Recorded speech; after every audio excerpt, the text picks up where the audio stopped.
Саламатсыздарбы, урматтуу кыргыз журтум. Ушу кыргызды эл дегенге болбойт. Кыргызды улут деп көргөнгө да болбойт. Кыргызды журт деп билиш керек дейт. Журт деген бул из. Ошондо кыргыз деген бул 40 из болуп атпайбы? 40 из, 40 журт. 40 периштеден жаралган, 40 кыз, 40 үр кыздан жаралган болуп ошондо кыргызды деги эле бүгүнкү күндө дагы пенде дешке болбойт, кул дешке болбойт. Кимде ким өзүн кулмун, Кудайдын кулумун десе, ал ошо кул түшүнүктөгү адам мындай эле бир ак кара жашоосун башкара алат. Же болбосо Кудай дей берсе, ошо кул сезимин гана башкара алат да. Эми кулда кулдай түшүнүк болот да. Ошо кулдай сезим болуп калат. Ошондуктан бүгүнкү күндө ошо улуу журт, улуу эл, чыныгы адам деп ошо бирин бири аял деп, эркек деп, кары деп, жаш деп билбей керек болсо ошо биз чыныгы адамбыз деп. Чыныгы адам бул жаратуучу күч. Баягы чыныгы деп ушинтип бири-бирибизди таанышыбыз керек. Боешубуз керек. Түпкүлүгүбүз чындап эле ошол 40 үр кыздан жаралган журтпуз, избиз. Табиятка эгиз келген бир күчпүз кыргыз өзү. Кыргыз кул эмес, кыргыз пенде эмес. Кыргыз бул улуу күч. Кыргыз бул улуу бир керемет касиет, улуу сыпаты бар, улуу маданияты бар, улуу тарыхы бар, улуу бир керемет күчү бар, салты бар, карт тарыхы бар. Карган деген сыяктуу. Карт түбүнөн. Улуу ушул табиятка, ааламга, дүйнөгө көз карашы терең бул кыргызды. Аалам сырын билген, сырдаша билген, пикирлеше билген, ааламды сыйкырлап билген, сыйкырлап керек болсо башкарып алган ааламды. Ошондуктан ушу бири-бириңиздерди кулмун дебей, кулбуз дебей, пендебиз дебей, тетирсинче ушу периштемин деп, күн башмын деп, улуумун деп, улуу эл деп таанышыңыздар керек. Сиздер тааныбай атасыздар, өзүңүздөрдү тааныбай атасыздар. Мына адам улуу болсо деги эле, улуттар улуу болсо, анда биз андан улуубуз да. Керемет касиетибиз. Мына так берилип атпайбы, ошондо кыргыз улуту жоюлуп кетет депчи. Нурга айланып кетет деп. Ошондо кантип жоюлуп кетет дегенде, нурданып кетип атпайбы, мына периштеге окшоп калып атпайбы? Демек периште улут эмес да. Бир улуу күч. Демек пенде эмес. Ошондуктан урматтуу улуу журтум, журналисттер, эл аралап жүргөн ушу мугалимдер, интеллигенттер, ушу өзүңөрдүн көп кырыңарды көрсөңүздөр, ошентип бир боеп, жаратып, жасап сүйлөңүздөр, тааныңыздар. Ушу ааламдык сабак бул. Ааламдык. Ошондо жаңы доордо анатомия кубулат, башка бир кызматка өтөт. Себеби гени жетилди. Өткөн эфирлерде айтып өттүк. Көп жылдык эмгектин, эволюциянын, тажрыйбанын негизинде адамдын гени сөөгү жетилди. Бош жаткан кара куш мээси ишке түшөт. Эми гени жетилген өсүмдүктү, же болбосо гени жетилген энергиясы толгон гүлдү ачылат бир күнү. Жыты болот, түсү болот, ароматы болот, мээрими болот, түзүлүшү болот, бир кызматы болот. жаз келгенде, жай келгенде гүлдөйт го. Гүлдөгөндөн кийин анан бүчүрбай эле бар жакта мөмө. Ансыгандай дагы ошол бир энергиясы толду адамдын. Ушу энергияны азыр туура эмес пайдаланып ийсе анан кырсык болгон атат, оору болгон атат. Ошондуктан ушу адамдын гени жетилгенде кара куш мээ ишке түшүш керек. А кара куш мээ бул жаратуучулукту аткарат. Күн баш деп берилет. Солнце головы деп кадимкидей эле ошол. Адам ошо күн сыяктуу бир чоң энергия бөлүп чыгып калат. Адамдын башы бир чоң керемет да, ал 100% иштегенде ааламды башкарып атпайбы? Башта магия болуп атпайбы өзү? Мына ошол кара куш мээ толук иштеш үчүн же күн баш болуш үчүн мына ушул окуулар, суроолор, жооптор, талкуулар сөзсүз керек. А кара куш мээ өнүгүп, адам улуулук сыпатка калыптанган кезде пендечиликтен кутулуп атпайбы? Оору суркоодон өзү кутулуп атпайбы? Бийиктеп кетип атат да, сезими бийиктеп кетип атат да. Ошондуктан Манас жерге түштү, бул Арстан алай деп ааламдан берилди эле да. Бул кандай деп келгенде, кыргыз журтун коргоочу, адам тукумун оңдоочу жалгыз булак Арстан алай деп берилет ааламдан. Бул кандай деп чечмеленип келгенде, мына ушул ааламдык касиет менен энергия өтүп, эфир аркылуу, техника аркылуу түшүнүгү бийиктеп, оору суркоодон кутулуп атат. Доордун талабы эмне болуп атат? Периштелик сыпатка, арбайлык, улуулук сыпатка өтүш керек болуп атат. Ушу элчилик аркылуу өтүп атат. Өтүп кеткенде кырсык токтоп атпайбы? Демек, мына куткарып атат. Манас бабам кыргыздык кылыч, найза, чоро менен куткарса, Арстан алай ааламдагы керемет сыйкыр күчтөр аркылуу, ошол аркылуу энергия жөнөтүп, энергияга толгон адам катары, бийик түшүнүктөгү адам катары биринчи кыргыз журтун куткарып атат. Мына сиздер кутулуп атасыздар. Манас телевидениясы аркылуу, Манас энергиясы аркылуу. Караңызчы. Ал кезде кылыч, найза менен куткарса кыргызды, бүгүнкү күндө келаткан өлүм жазасынан же болбосо кичи кыяматтан Арстан алай элчилик менен, бийик түшүнүк өткөрүү менен, касиет ыйгаруу менен, өзүн таанытуу менен, доордун талабын түшүндүрүү менен сиздерди оорудан, кырсыктан, кыйынчылыктан, пендечиликтен, эскиликтен куткарып, периштелик сыпатка өткөрүп атат. Мына куткаруучу. Манастын ролу ушинтип берилет. Манаста да ошондой бир керемет касиет болгон да. А бүгүнкү доордун талабы эмне? Энергия менен куткарат. Анан кыргыз өлкөсү түптөлөт, анан дүйнөнү түптөйт. Кыргыздар кайра дүйнөнү куткарат. Өзү өсүп алса анан оңой жол көрсөтөбү? Эне кызга жол көрсөтө алат да. Анткени басып өткөн жолу. Ата балага жол көрсөтө алат да. Анткени басып өткөн жолу жеңил. Ошондуктан улуу кыргыз адам затты боштондукка чыгарат. Ушу көрпендечиликтен, кыйынчылык күндө. Рагорус айгат, азыр аты жөнү такталбаган. Ал оору эмне болуп атат дегенде, тетирсинче нурдануу болуп атат ал. Тело өзү нурданып атканда эмоцияда жүргөн адам кысып коюп атат. Ага улуу, чоң түшүнүк аркылуу гана дарыланса болот. Медицинага кайрылбай эле койгула. Бул чындык. Эмнеге дегенде, тело башка кубулуп, башка кызматка өтүп атса, ага медицина кантип жардам берет? Энергияга өтүп атса.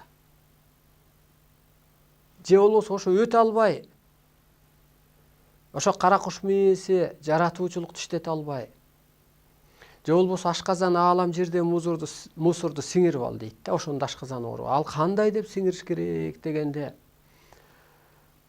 мына пенде деп атабыз, жаман көрүп атабыз. А ичи улуу болуп атпайбы, улуу дүйнөдөн келген болуп атпайбы? Ичине карабайлы, жанына карабайлы. А түпкүлүгү кайра барып туруп мына жерде жамандашпагыла, жаман дебе. Ааламда ар бир адамдын рухунун орду бар. Ошол жака карасаң, аяктан периште болуп келип, арбайлардын укугу бар ар кимди кийип алып иштөөгө.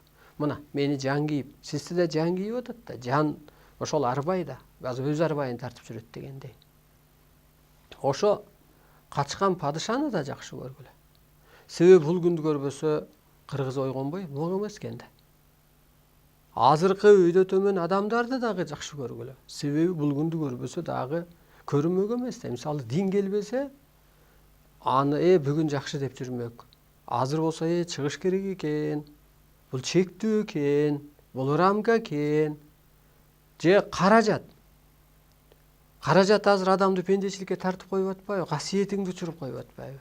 Доор өзү касиеттин доору болуп атат да.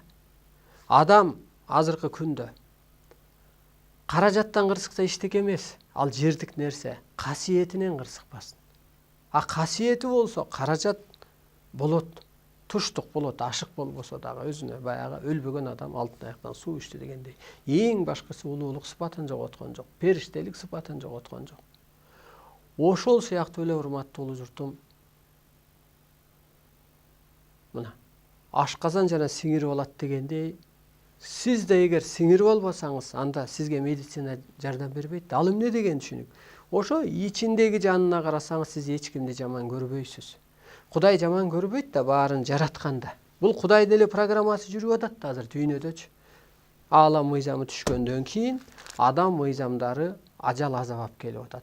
Биз айтып атабыз, ал болуп атат. Демек, ошол далили келип атат. Эмнеге мен ал депутатты жаман көрүшүм керек? Анын ичинде бир роль ойноп атат, сен барсаң да ошол болмок. Демек, көрдүңүзбү? Ошентип туруп, ошо пендени сиңирип алып атпайсыңбы сен? Түпкүлүгүнө карап, бул периште эле да, бул улуу да, жөн эле бир ушу кызмат ушу болуп атат да деп, кенде эле сенин ашказаның оорубай калып атпайбы? Бул кайра эле сен эч кимди жаман көрбөй атасың да. Мына улуу адам, илгери улуу кыргыз ушу улуу түшүнүктө болгон үчүн жанагы 6 абысын, 6 бир тууган бир үйдө эле жашашкан турбайбы? Улуулук сыпат болгон, периштелик сыпат болгон жерде пенде болбогондойн уруш болгон эмес. Бирин бири сыйлашкан, улуулугун абысынына жашырып жаап дегендей. Караңыз. Ошо сыяктуу эле мына организм, анатомия бөлөгө ролду аткара албагандан кийин анан ооруп атса медицина эмне кылат? Эчтеке кыла албайт. Чоң кызматына өтүп атышат. Ошондуктан эң биринчи ушул сиздерди эмне сактап калат дегенде, мээрим гана сактап калат. Мына ошентип пендени сен периштедей көрдүң дагы, мээрим төктүң. Мына бул жерде так берилет. Эми мага көчүрмө болот да, адам барып. Арстаналай адамзаттын пири, арстаналай адамзаттын жолу. Мына жол таап берип атам. Бизге бир эже чалып айтып атат. Алдыңа кетейин, рахмат. Көзүбүздү ачтың деп. Эми кайра өзү сөзүн оңдоп атат. Эми көзүн ачтың деген баягы көз ачыктай көрбөңүз депчи. Чын эле көзүңөрдү ачтым. Бул жерде так берилет. Көзүн ачасың, оюна жөлөк болосуң, колуна таяк бересиң, башатка жетектеп жеткиресиң. Мына кыргызды сактап калдык. Мен ыраазымын ушул менин чөйрөмдө өсүп келаткан көчүрмөлөрүм бар. Илимдештерим, багытташтарым, мен ошолорго ыраазымын да. Эмнеге дегенде биз ушул күндүк талкуу кылып, көп нерсени чечип, жазып, иреттеп, ошол чечимдер дүйнөгө кетип, эфирге жазылып, ошол энергия иштеп атат. Ошону менен адам өсүп атат, ошону менен кыргыз өсүп атат, ошону менен мен өсүп атам, ошону менен ошо кишилер өсүп атат. Бийик түшүнүккө жетип алган. Мейли жашыдыр, мейли улуудур. Эжеси бар, эжелер бар, карындаштар бар, энелер бар, агайлар бар дегенде. Мына урматтуу улушту. Караңызчы мына. Сиздерди куткарып атабыз. Бул манастын ролу. Энергия аркылуу, өстүрүү аркылуу. Мына Абдыганы Абдымомун Сариев жазып атпайбы жана Жашыл китебинде. Манас это полубог депчи. Чындап эле айтканда бул кыргызчылыкта да так берилет аала мыйзамында. Манас табиатка эгиз күч депчи. Кайра Кудай жарыгында деме жазып атат. Кудайды жаздыртып атат. Пайгамбарлардан мурун дейт. Манас менин бар экендигимди жерге мындай ачыктан көрсөттү дейт. Эмнеге дегенде Кудайдай да айкөлдүгү болгон. Мына бизде да ошол болуш керек, жана кечирип салганыбыз. Кайра калыс болгон, кайра тегиз деген, кайра ирет деген, сактаган деген дейм. Караңыз. Кудай колдогон үчүн ошондой болгон. Демек азыр кайра Манастын кыргыз журтунун орду. Куту келди. Куту түштү кыргызга. Мезгили келди. Кайра Манастын доору келди. Азыр эми кыргыз чындап дүйнөнү башкарат. Şu энергиясы менен. Башкарат деген эмне? Бириктирет. Жол көрсөтөт. Ааламдык түшүнүккө алып өтөт. Оордан кутулат бекенсиң, кутулат экенсиң. Ал эмнеден болуп атыптыр? Оорунун баары анатомия, кубулуп астрологиянын оордун аткар деп атыптыр. Ошону аткара албай анан оору болуп атыптыр. Мына кутулат. Табыгы илимди терең сиңиргенде. Өлүмдөн кутулат. Кырсыктан, кыйынчылыктан. Кырсык эмнеге болуп атат дегенде адам ааламдык кызматын билбегенде Кудайдын ачыктан эскертүүсү. Мына биз айтып атабыз, адам жаратуучу депчи. Адам улуу деп. Кантип десеңиздер, ушу жаратуучулук боюнча сөз кылалы.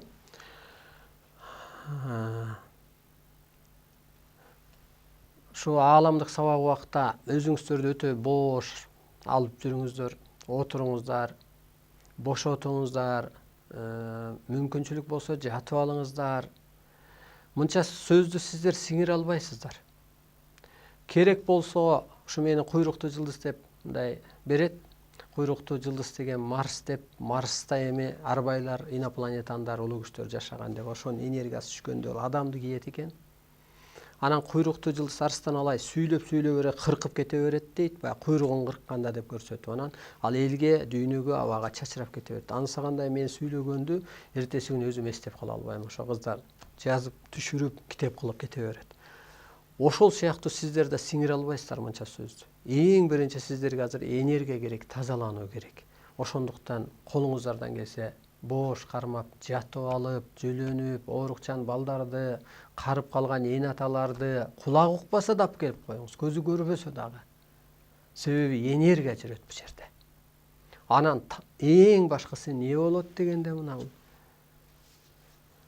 ушу энергияга толгон адам энергия өткөрөт. Энергия жүрүп аткан убакта аалам күчтөрү, табиат күчтөрү, Кудай анын улуу кызматчылары, ата тектин арбайлары, мазар ээлери, жөлөмө күчтөр кызматта болот. Сиздин ар кимдин ордуна, касиетине, кудуретине жараша калыптандырат. Могу улуу сыпаттарга өткөрөт. Касиет ыйгарат. Эки көзгө көрүнбөгөн бийон нур энергия аркылуу пенде кылуучу операция жасалат. Жана буту колуңуздун чымыраганы, эки көзгө көрүнбөгөн сырлар, нурлар берилет. Чоң тазалануу болот. Бош кармап отуруңуздар. Ошол чымырап кыбыраган кезде кабыл алдым деп анткени качкан касиетин келип аткан болот. Тазалануу жүрүп аткан болот. Могу үйдүн ээси бар дегенде эли көзгө көрүнбөгөн күч иштейт. Ыраазымын деп.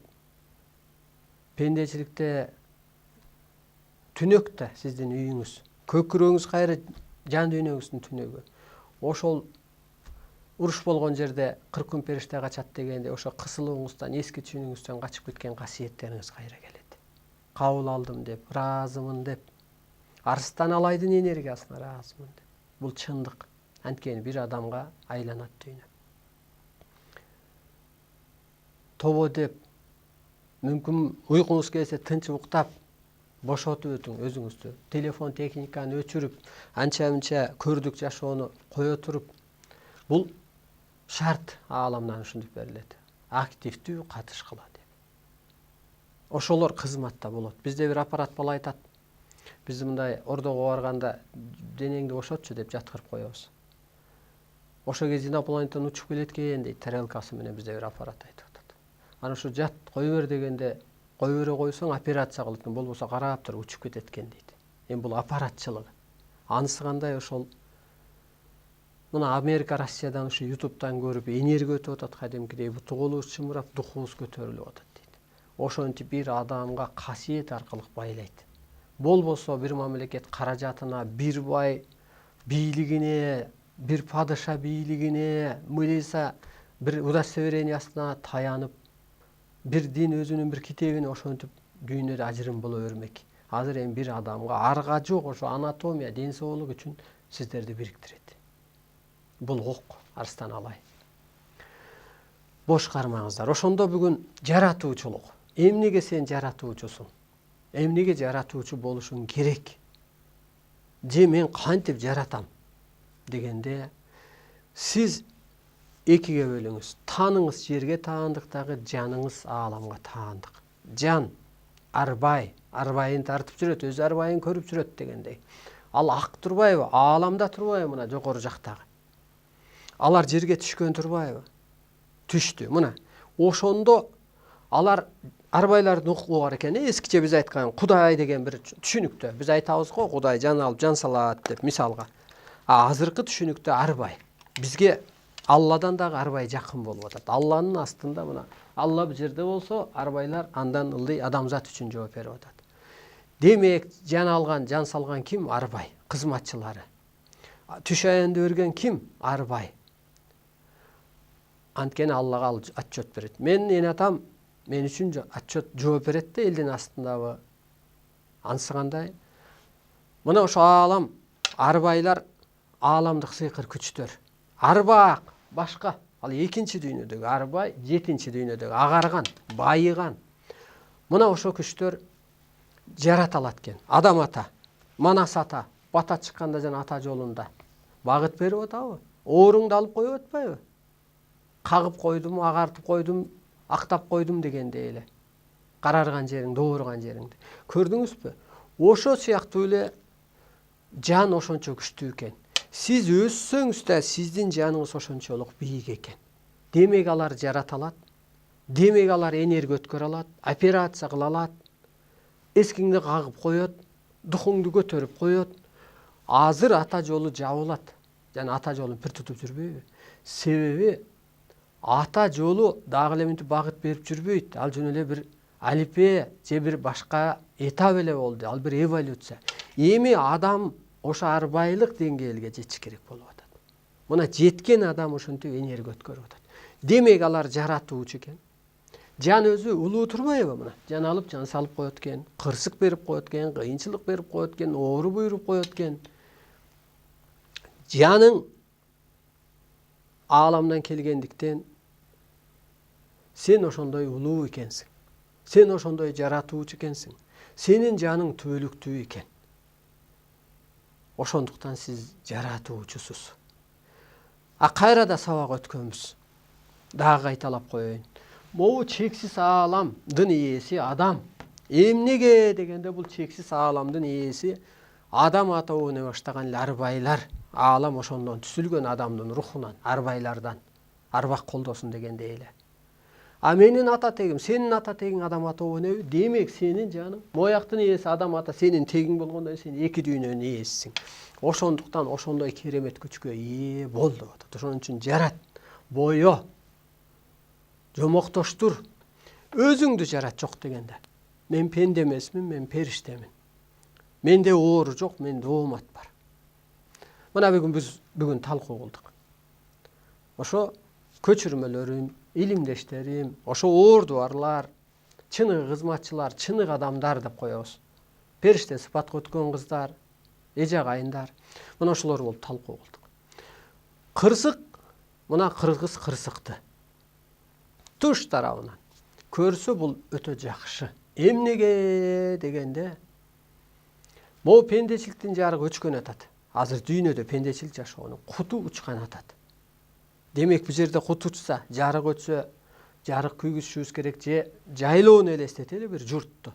Жер жетилип мындай жыртылып мал төбөлеп оту чөбү калбаса дагы жайлоого көчүрөбүз го. Жаз төө бүткөндө жайлоого көчөт го. Мисалга караңыз, анысы кандай дагы биринчи кырсык, касиеттүүлөр биринчи кырсыктайт дейт. Өтө сүйүнүңүздөр буга. Себеби сиз ошо касиеттүү болгон үчүн биринчи кырсыгып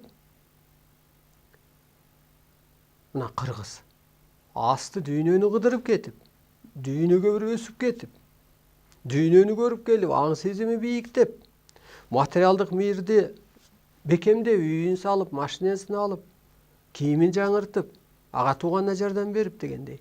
Мамлекетке жардам берип, ошо мигрант үй салып алса эле мамлекетке жардам болуп атпайбы? Айлык которсо банкка, эне атага жардам болуп атпайбы? Мына ошентип кыргыз биринчи кырсыкты. Бул өтө жакшы экен. Эми ошо материалдык мирди биз сактап калышыбыз керек. Кантип дегенде, жанагы каражат кырсыкса эчтеке эмес экен, касиет кырсыкпас экен дегендей, касиетке калыптанып алсак, касиет эми ушу улуулук кайра, периштедей улуулук сыпатка өтүп алсак, ошо материалдык мирибиз кармалып калган атат. Жанагы молдолордун айтканы туура да, алар түз кабыл алып алган. Бейиште жакшы үй бар экен деген мына. Азыр сен материалдык мирди үй салып койдуң, эми жан дүйнөңдү бейпилдик өтүрүп алсаң бейиш болгон. Ошон үчүн сиз жаратуучусуз, сиз улуусуз, жаныңыз улуу дүйнөдөн келген. Арбайлардын укугу бар мына. Адам ата мурун караан болсо, жаран болуп арстан алайды дейт. Ар кимди кийип алып иштөөгө укугу бар. Ана мына адам ата катары мээрим төгүп атат, адамзатка арстан алай. Өсүп алса экен, үйдөлүп алса экен деп мына. Энергия катары. Баягы атаңны жаман де, энеңди жаман де. Жамандыр, мүмкүн кемчилиги бардыр. А бирок бирөөнүн энеси сага эне болуп бербейт да, миң жакшы болгон менен. Бирөөнүн атасы сага ата болуп бербейт да, миң жакшы болгон менен. Анысы кандай? Энергиясы болбогондон кийин ал кара, бирөөнүн атасына окшоп келген. Энергия кийгенде сиз ошол адам ата катары адамзатты карап калып атасыз. Ошол энергия иштеп калып атат. Энергия деген бул өтө бир чоң керемет.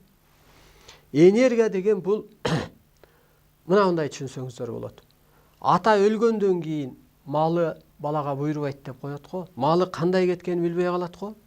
Анысы кандай? Касиет кырсыкканда дагы каражат ошондой кетет. Касиет бул энергия. Анысы кандай? Ошо сизди азыр энергия кийсе, ошо энелик, периштелик, арбайлык, инопланетандык энергия кийсе, баардык нерсе сакталып калган атат. Кептин баары мына ушунда, урматтуу болуучулар.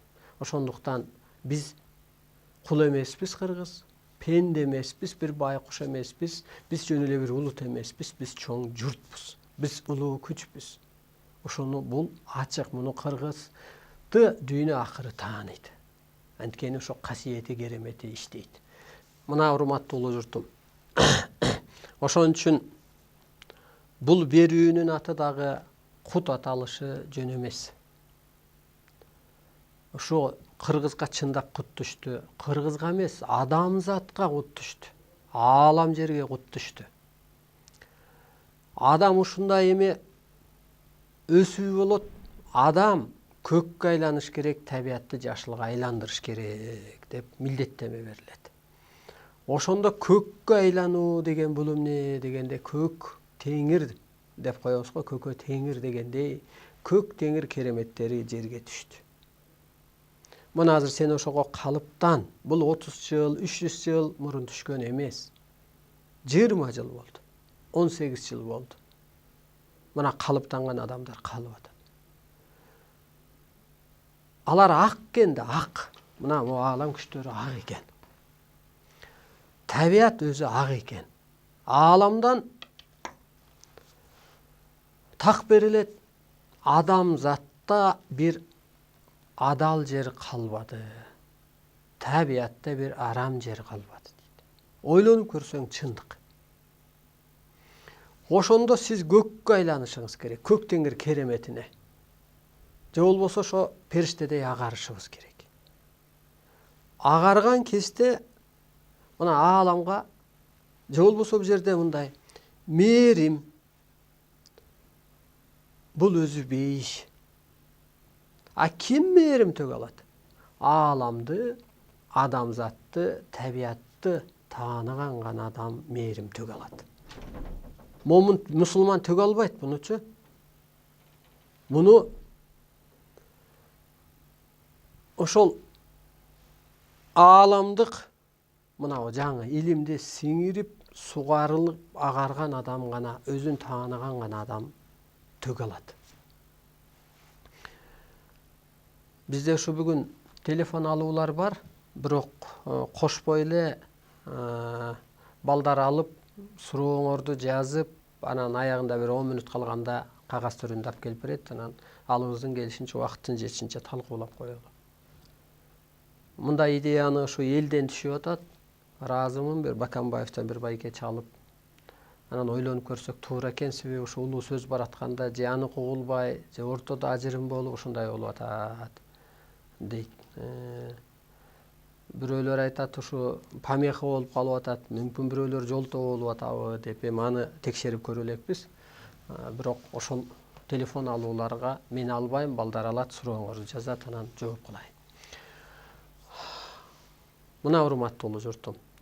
Караңыз, эми ошондо өзүн тааныган адам ааламды тааныйт. Аалам эмне? Алар ак турбайбы? Жерден пенде болуп кеткен кезде жанын алып, айлантып, агартып, анан наристе кылып. Мына ааламга сен мээрим төкчү. Ата теги арбайыңа, сени кырсыктырганына, тарбиялаганына, мисалга, арбайлардын ааламдык сыйкыр күчүнө, Аллага.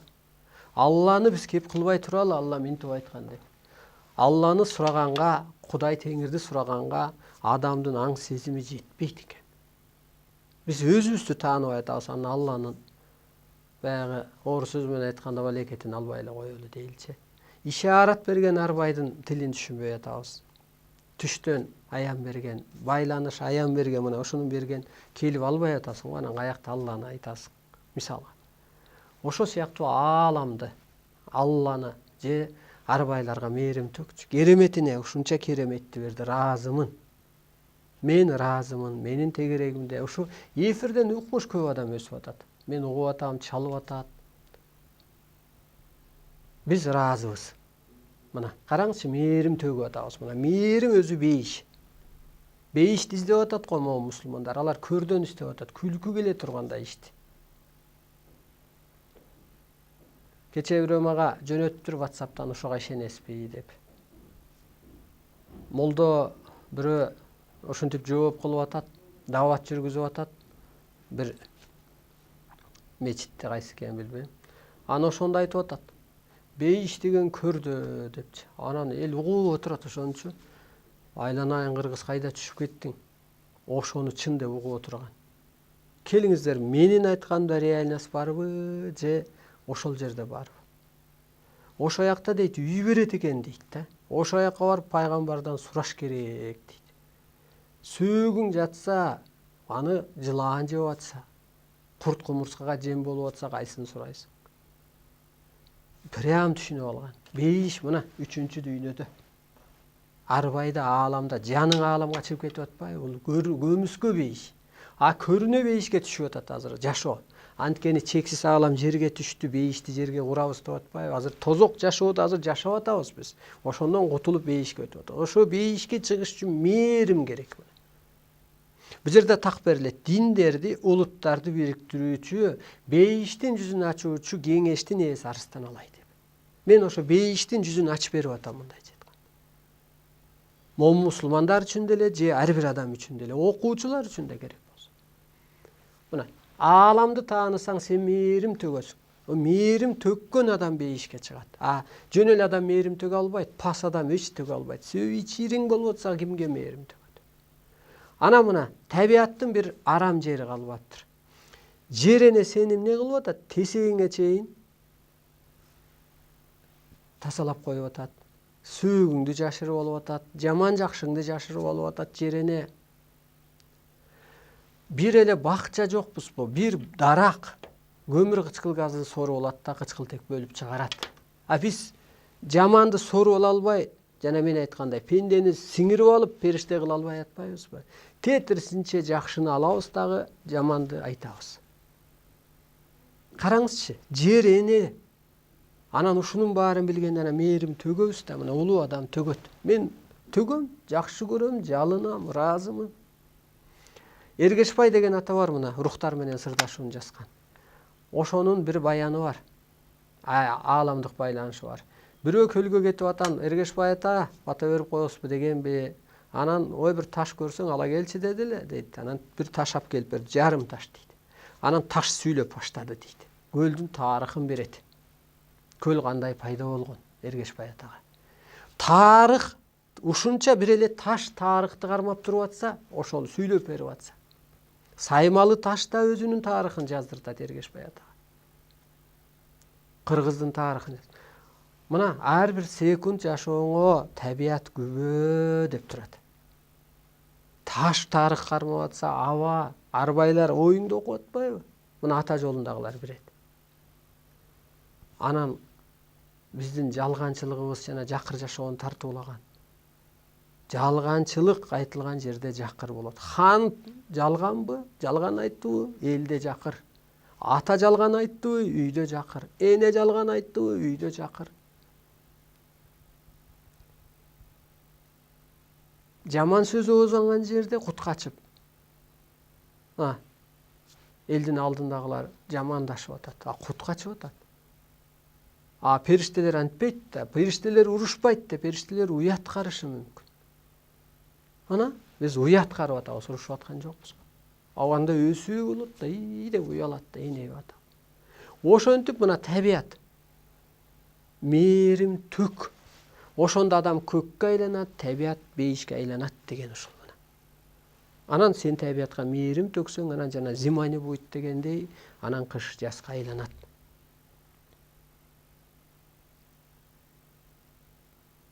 Өткөндө бир кимдер талкуу кылып атканын билбейм. Мындай туура эмес маалыматтар кетип атат кээ бир жерде. Келиңиздер талкуу кылалы. Дебатка чыгалы, маңдай тескей окумуштуу болсоң, аябай билимдүү аалым болсоң да маңдай тескей чыгалы. Кел чындыкты аныктап берели. Жок, өчүп каласың менин астымда. Чындык жок сенде. Мына урматтуу болушту. Караңыз эми. Эми ошондо жан ааламга кеткенде, ааламдагы күчтөр сен жаныңды агартат турбайбы? Карачы, керемет күч. Бир заңыңды оор менен бакты арасына отурсаң, эсилип жоюлуп жок болуп кетип атат го. Карачы, жер эне тазалайт турбайбы баар нерсени? Көл деле өзүн да тазалайт деп коет го, биздин ысык көлдө деле. Тазаланып атат деп, толкун жүрүп баарын сыртка түртүп чыгып. Адамда тазалануу жүрбөй атат бүгүнкү күндө. Ааламда тазалануу бар, жанды тазалоо бар. Мына суу булактан чыгып атат, дарыя болуп дүйнөгө кетип атат. Жолдон булгап атат, канализация болуп атат. Кайра Кудай бир жагынан түзөп берип атпайбы? Урматтуу улуу журтум, биз өнүккөн жокпуз адам баласы. Артка кеттик. Саясат, каражат, ар кандай агым дин элди артка гана бурмалады. Анткени түшүнүгү ошол. Ишеничи, илими ошол. Ошондуктан кыргызды, адамзатты куткарчу мезгил келди. Дагы бир этапка көтөрчү мезгил келди. Элдин жан дүйнөсү өссө, коомдо өзгөрүү ошондо болот, өнүгүү ошондо болот. Ошондо тобосуна жанат, ошондо топук келет. Азыр сүйүнчү пул берем деп, аны менен сен адамдын көңүлүн тынчыта албайсың. Жер участогун берем деп, аны менен адамдын көңүлүн тынчыта албайсың. Айлыкты көтөрүп адамдын көңүлүн тынчыта албайсың. Азыр адамдын көкүрөгүн ойготсоң, көкүрөгүн ошо тынчтык бейишке алып келсең, анан ошого жараша коом, ошого жараша доор, ошого жараша үй бүлө болот. Мына эне эле тынчып калды дейли, ата эле тынчып калды мына эфир аркылуу. Ошого жараша ырыскы. Эң биринчиден Кудай арбайдан мой өлүм сыноосунан кутулуп атат. Анткени көккө айланып албады алар. Периштеге айланып албады, пендечиликтен чыгып кетпедиби? Пендечиликтен чыккыча ден соолугунан, ишинен, малынан, бала бакырасынан, турмушунан ар кандай кырсык болуп атпайбы, урматтуу улуу журт? Мына кутулуп албадыбы? Азыр куткарышыбыз керек биз. Чоро болуп, бу каникей эне болуп келесиңби? Кыскасы кел куткаралы. Андан кийин азыр 23-26% ВВПнын 26% мугалимдерге берилип атат дейт да, мисалга, айлык катары. Эмнени окутуп атат алар? Баягы кайталанма. Эмнеге анча короттуң? Өсүү болсо анан көрө жатат элек да. Ошо мектепте ушул сабактар өтүш керек эле. Энелерде, үйлөрдө ошондо куткарып калат элек. Ошондо ушул окуулар окулса, эртең дүйнөгө башчы болуп аласың. Дүйнөгө ушундай энергияң иштейт. Уялбай эле айтыш керек, сыйкырың иштейт. Мына могу сыйкыр. Анан дүйнөнү сен куткарып калып атпайсыңбы? Алар каражаты менен келет, сен касиетиңди берген атпайсыңбы? Бул жерде так берилет. Могу ааламдык мыйзам пул болот деп берилет. Эмнеге дегенде, батыш ушу менен күн көрөт дейт батыш эли. Батыш дүйнө элин бийлейли деп атат. Жаңы доордо бийлегиси келет. Бирок энергиясы жок. Илими жок, касиети жок. Ошон үчүн кырсыктап атат. Кыргыз бийлейт азыр. Орто Азия эли бийлейт дүйнөнү. Балдарды, энелерди ушуга окутсак, ошондо бир жыйынтык пайдасы чыгып атпайбы? Ушул улууга окутсак, оору суркоодон кутулуп атпайбы? Мына эже кайындар келет бизге сабакка. Ушу 3-4 эфириңизди көрүп эле жүрөк оорундарсын ичпей калдык дейт. Эмнеге ичесиң? Неге? Сиз кысылганда тамырды кысып коет бул клетка. Анан оору пайда болуп атат. Бул медицина жөнүндө өтө көп берилет. Өтө көп жазам, өтө көп талкуулайм, схемаларын чием. Келиңиздер кыргызды куткаралы, урматтуу. Куткаруунун жолун издейли. Элчилик кылып сиз жеткире албайсыз. Бирок ордуңуз бардыр. Журналист болсоңуз, мына эне эгер ушул калыптанып калса улуулукка, үйгө барганда ошол мамилени кылат, ошол сыпатты көрсөтөт, ошол сөздү сүйлөйт. Журналист ушул улуулукка калыпталган болсо, ошол сөздү сүйлөйт, ошол мамилени кылат, ошол энергияны иштетет. Келиңиз ушу турган ордуңуздан эле. Президент ушул улуулукка калыптанып калган болсо, ошол улуу жолду алып барат. Улуулукка калыптандырат, дүйнөнү утуп алат, дүйнөгө президент болот. Кыргыздын бир башчысы. Себеби багыт бул башчылык да кайра.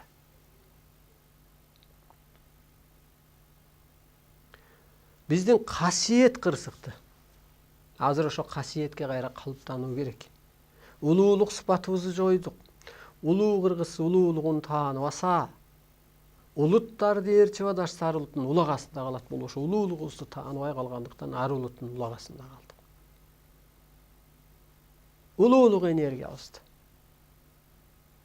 Мен азыр өзүмдү кул деп айта албайм. Мен өзүмдү пенде деп айта албайм. Неге мен пендемин? Менде кырсык жок азыр. Себеби мен кызматка өтүп кеткем. Кызматка өтмөйүн кырсык боло берет. Урматтуу журналист, окумуштуу, интеллигент, калыстар, адамдар, өзүн санагандар. Сиздер ушу кызматты алып кетпесеңиздер кырсыктайсыздар. Себеби түндүк бул арстан алай. Мына түптө өлдү, ордуна отурду. Келиңиз сабагыңызды алыңыз. Журналист бул жерде кереге болуп, то есть уук болуп уланыш керек. Түндүккө окумуштуу, саясатчы, тарыхчы, кыргыздар, адамдар, калыстар. Анан ушу сиздер калыптансаңыздар, анан керегеге кызмат кылып береткенсиздер. Аларды куткарып каласыз. Алар ким? Карапайым эл, улуттар, караңызчы, улуттар, карапайым эл, жаштар, манасчылар, көз ачыктар, дубаналар, манасчылар. Алар кереги. Көз ачык бир эле кыры менен кетип баратат. Көз ачык болбойт такыр. Жаңы доордо көз ачыктын кереги жок. Ал бир касиетиңдир, бирок адамды өстүрбөй бурмалап атпайсыңбы? Азыр жанагы пата чыгаргандар, бир эмчи-домчулук кылгандар аябай кырсыктайт. Себеби ал иштебейт. Ал сен эмчилигиң менен сен бирөөнүн анатомиясы иштеп кетпейт да. Кара куш мейишке түшүп, же улуулук түшүнүккө жетип кетпейт да. Пендечиликтен кутулбайт да сиздин эмчилигиңиз менен, көз ачыктыгыңыз менен. Же сиздин эски илим мугалимдигиңиз менен. Бул ааламдык чындык илим. Мен кубанып атам аябай. Мен сүйүнүп атам. Сүйүнүчүм ушул. Бизде ушул студент кыздарда сабак алат. Ошо институтта физрук сабактын аягында бир 15-20 мүнөт жааткыла, дем алгыла, өзүңөрдү бошоткула деп атат дейт да. Анан кубанып атам. Ушу телефон суроолорду кубанып атам. Карачы, ошолор ушундан угуп эфирден анан методикасын колдонуп атат. Бир эжейим агай да илим алган эже айтат. Мектепте да ошентип атыптыр, балдарды өзүңөрдү бошоткула деп. Бул өтө туура. Келиңиздер ошо боштондукка чыгаргыла. Мына ошолор азамат, ошолор кыргыздар, ошолор калыстар, ошолор бир сиңирип алуучу даяр адамдар. Мен ыраазымын. Түптөлүп атат, айланып атат. Ааламдык мыйзам жеңип атат. Убакыт бизге пайдага иштеп атат. Себеби пендечилик курап атат, дүйнө упрап атат. Кыргыз ааламдык касиетине калыптанып келатат. Ааламдын да каалоосу ошол. Ушул жерде так берилет. Аян жазылды эле дейт. Арстаналайга берилгени закон болду. Ошондо улуу күчтөр, арбайлар сүйүнүп атат, майрамдап атат. Арстаналайга өткөнү бул закон болду деп. Анан бул ааламдык мыйзам акыры жеңе турмат. Ошон үчүн келиңиздер, эртерээк булар ак экен да, акталып, улуу күчтөргө кошулуп, кызматыңызды алып, кутулуп калыңыздар кырсыңыздардан. Менин сөзүм закон. Аткарбасаңыздар, бул жерде күмөнсүзөңөр, ишенбесеңер кырсыктайсыңар. Башка багытыңар жок. Анткени пендечиликтен эчтеке таппай калгандан анан башка жолду издейт да. Ошон үчүн кырсыгуу жакшы, бирок ошо кырсыгуудан да кайра бурулуш кылып өсүп кетпесе, ошо кырсыгы менен ары түгөп калат.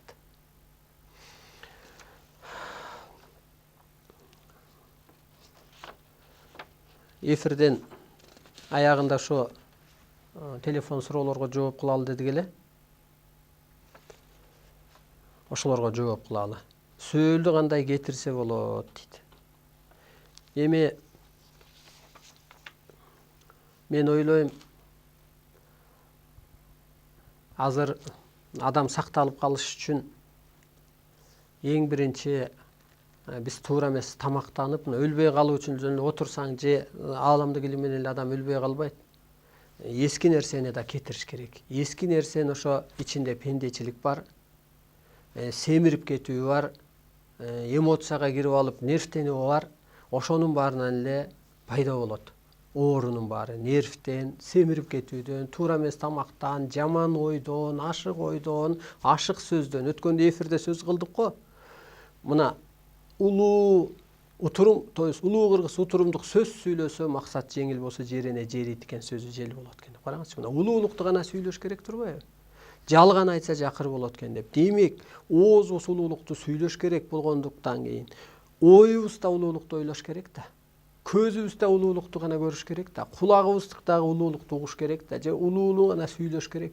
Же болбосо ошо бутубузда улуулукка иштеш керек. Улуу кызмат үчүн. Анысы кандай эле ошол эмоциядан, ошол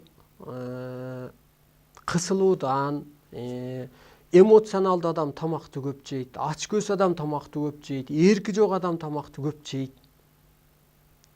Мына ошондон эле дарт пайда болот. Анан ошонун баары эле сыртка кетет. Муну эмне кылыш керек? Кыргыз 40 күн суу ичкен. Кайнак суу. Эми азыр кайнак эмес, ар кандай чөптөр чыгып атат. нервти успокаивать этчү, интернеттен лимончулап иштеп атат мисалы кайнак сууга. Ошону ичиш керек, анан көп кыймыл керек. Бул менин башыман өткөн нерсе. Ошондо ашык вес кетет, кан тамырлар чоюлат, ордуна кетет. Ошондо көп дарт кетет. Баягы майлыкты, тамакты жеп туруп майлыкты ачып койсоң, аны деле канча жууп анан кетет. А ичиңизге канча май кирди мисалга. Аны кетириш үчүн ошо ысык суу, кайнак суу, анан көп катуу кыймыл, анан ушул өзүңүздү бошотуу. Сөөлдөн деле ошонун себеби бар. Себеби жара болуп атпайбы, бул жаранын бир кыры. Мал бура эже оштон чалып тур, суун ичкенде эмне деп ичишим керек деп. Эми ушу майда суроо, майда болгон менен ушу деле адамга керек. Кайра бирөөнүн көңүлү. Суу өзү бир программа болуп атат. Мисалы энергия деп атабыз мына. Энергияга калыптаныш керек. А суудан деле кеске берилип, андан энергия чыккандай, эгер түшүңүздө таза суу көрсөңүз, бу дагы ошо табыгы илим болот. Анан эми же болбосо жамгыр кар жааганда дагы, же түшүңдөбү же ачыктамоо жашоодо эле бул ааламдан бир программа түшүп атат. Кудай мээрим төгүп атат.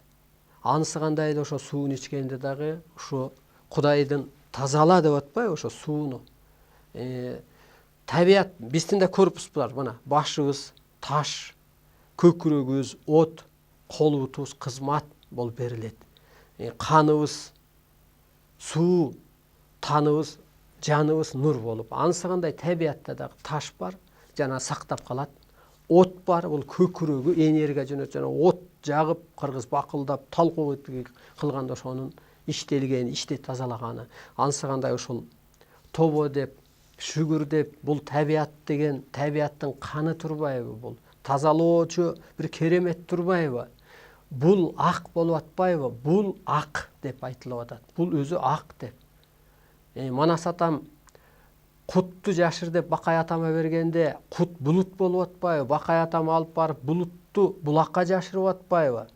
Булакка жашырганда кийин булактан булут пайда болуп адам ата көрүнүп атпайбы?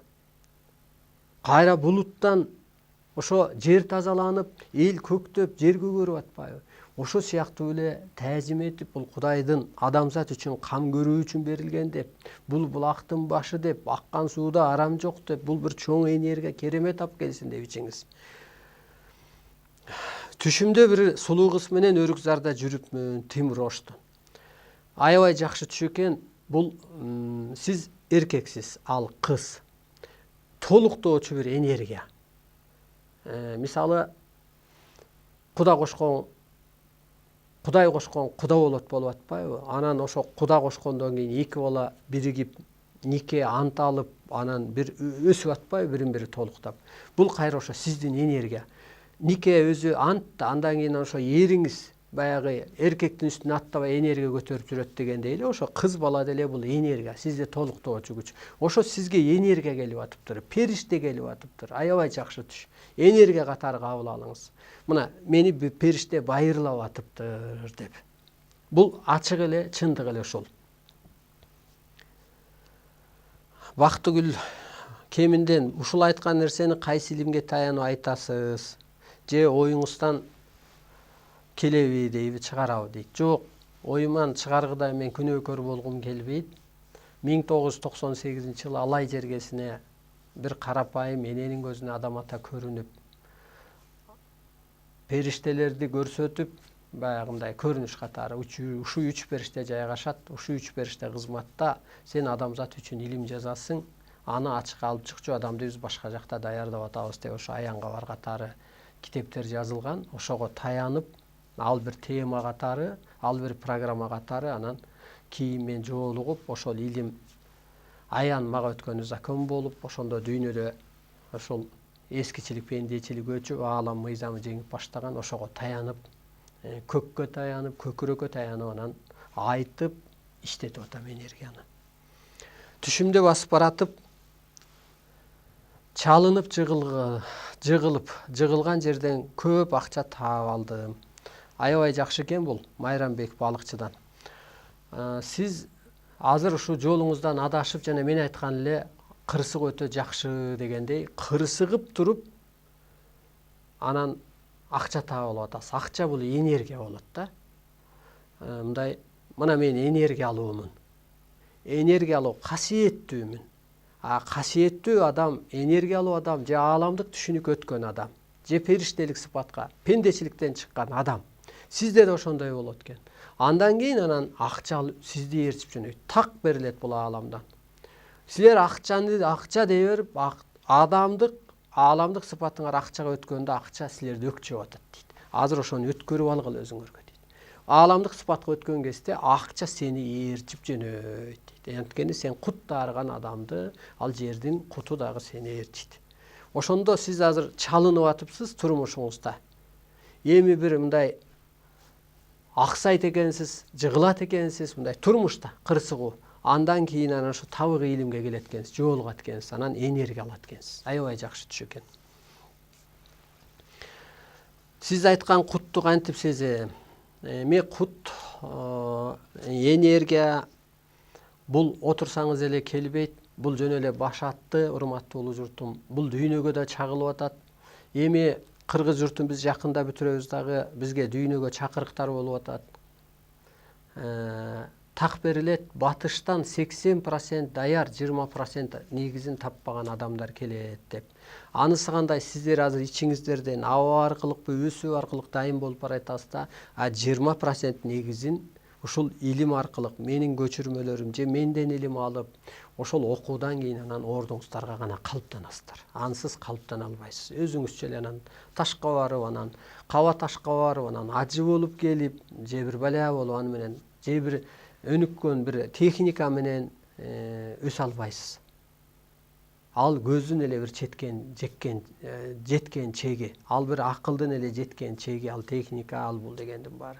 Ал жерге ошол тан өзү нурданыш керек. Азыр ошол бейиштин бир түрү ушул, тан нурданса анан өлүм жоюлат. Ошондо бейиш болот. Азыр эң биринчи көкүрөгүңүздө бейиш болсун. Ал кандай дегенде мына энергияны ушу денеңизди бошотуп, же ушу эфирде көп өзүңүздү бошотуп, же ушу илимге келип бошотуп, анан ушу энергия менен таныңыз бириккен кезде, анан денеңиз бошоп, көкүрөгүңүздө тынчтык пайда болот. Көкүрөктүн тынчтыгы, бейпилдиги бул жашоонун бейиши. Анан көкүрөгүңүздө бейиш болсо, анан керемет күчтөр келип жан дүйнөңүзгө жайгашат, анан энергияңыз ошондо ачылат. Ансыз башка жол жок. Бизге бөлүнгөн убакыт соңуна чыкты, урматтуу улуу журтум.